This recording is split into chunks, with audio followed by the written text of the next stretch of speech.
পার্শ্ববর্তী জেলা গোপালগঞ্জ এখনো নাকি ফ্যাসিবাদ মুক্ত হয়নি। জুলাই যোদ্ধা যারা বাংলাদেশের দ্বিতীয় স্বাধীনতা যারা এনে দিয়েছেন, তাদের উপরে যেভাবে হামলা করা হয়েছে, বাংলাদেশের স্বাধীনতার পরে কোন স্বাধীনতার যারা এনে দিয়েছেন, এনে দেওয়ার সাথে সাথে তাদের উপরে এইভাবে হামলা, এর আমরা তীব্র নিন্দা এবং প্রতিবাদ জানাই।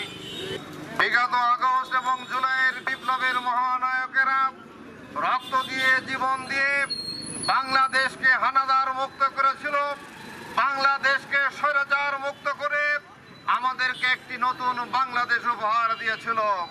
কিন্তু আমরা অতীব দুঃখের সঙ্গে লক্ষ্য করছি, আগস্ট বিপ্লবের মহানায়কেরা যে রাজপথকে আমাদের জন্য উন্মুক্ত করে দিয়েছিল, সেই স্বপ্ন আজও পর্যন্ত বাস্তবায়িত হয়নি।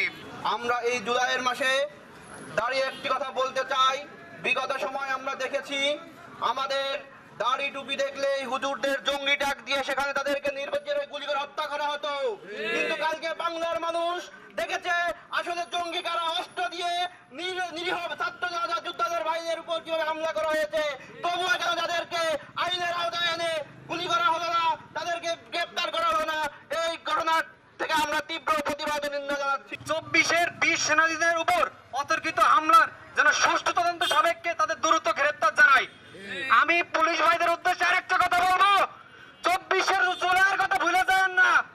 আপনারা জনগণের পুলিশ হয়েন, কোন লীগের পুলিশ হয়েন না, কোন দলের পুলিশ হয়েন না।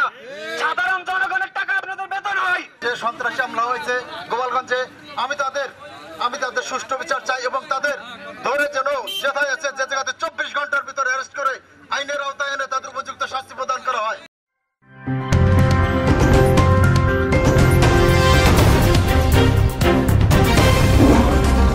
Voice of Tiger.